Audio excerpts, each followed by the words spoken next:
کتابوں میں جو افضل ہے اسے قرآن کہتے ہیں، اتارا ہے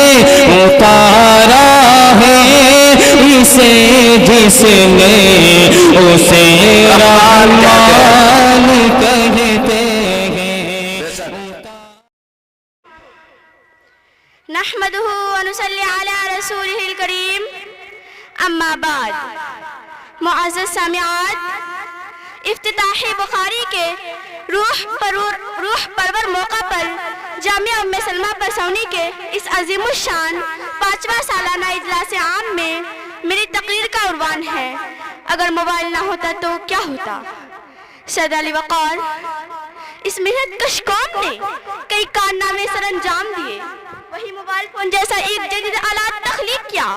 کیا بڑا کیا چھوٹا، کیا بوڑھا کیا نوجوان، کیا عالم کیا جاہل، ہر کوئی اس کا دیوانہ ہے۔ لیکن سید علی وقار، یہ دیوانگی اس قدر بڑھ چکی ہے کہ موبائل کے بنا کسی کا ایک پل قرار نہیں ہوتا۔ آدمی جہاں بھی ہو، جس حال میں بھی ہو، چاہے کوئی ضروری کام ہی کیوں نہ کر رہا ہو، لیکن وہ ہر منٹ پر اپنی نظریں چرا کر اپنے موبائل کے اسکرین کی طرف دیکھنے کی کوشش کرتا ہے، جیسا کہ گویا موبائل فون اس کے جسم کا حصہ بن چکا ہو۔ موبائل فون اس کے جسم کا حصہ بن چکا ہو۔ اگر کوئی آدمی اپنا موبائل گھر پہ بھول جاتا ہے تو اس کے لیے وقت گزارنا بہت مشکل ہو جاتا ہے۔ اگر کسی آدمی کا موبائل گم ہو جاتا ہے تو مانو کہ اس کے لیے قیامت برپا ہو جاتی ہے۔ وہ اپنے کو بے رحم، بے سہارا سمجھنے لگتا ہے، جیسا کہ گویا اس کے جسم سے روح نکال لی گئی۔ ہم ہوئے وہ ہوئے میر ہوئے، ہم ہوئے وہ ہوئے میر ہوئے، ان کی زلفوں کے سب و اسیر ہوئے۔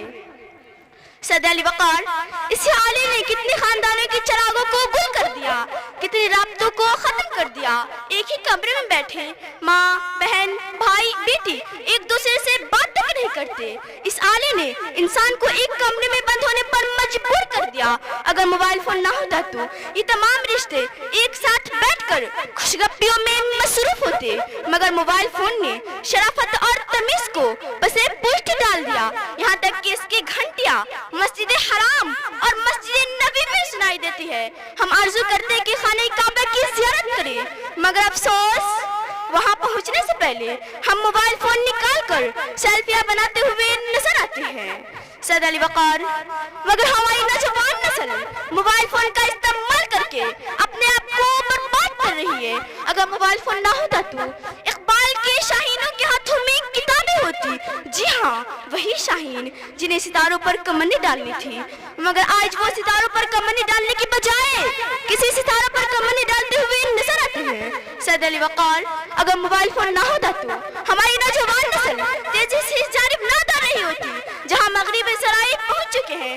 ہم اندھی تقلید میں اپنے اقتدار کو بھول چکے ہیں۔ انہی میں سے کسی کو محمد بن قاسم جیسا کردار کا مالک بننا تھا، کسی کو خالد بن ولید جیسا شمشیر زن بننا تھا، کسی کو عمر فاروق جیسا منصف بننا تھا، کسی کو عثمان غنی جیسا شرمحیا کا پیکر بننا تھا، کسی کو علامہ اقبال جیسا مفکر اور رہنما بننا تھا، اور کسی کو حضرت عائشہ جیسی عالمہ و فقیہہ بننا تھا، اور کسی کو حضرت فاطمہ جیسی شرمحیا کی پیکر بننا تھا۔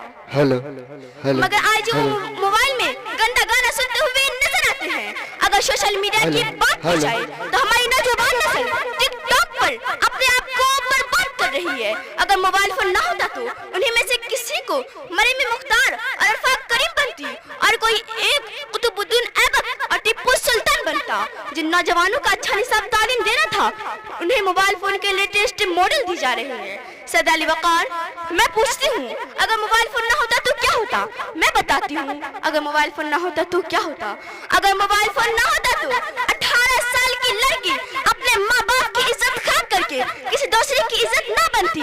اگر موبائل فون نہ ہوتا تو آج کل کی نوجوان اولاد موبائل فون کو چھوڑ کر اپنے ماں باپ کی آنکھوں میں آنسو دیکھتی، اور اگر موبائل فون نہ ہوتا تو آج کل کی نوجوان اولاد اپنے ماں باپ کی نظروں کے سامنے کھڑی نہ ہوتی۔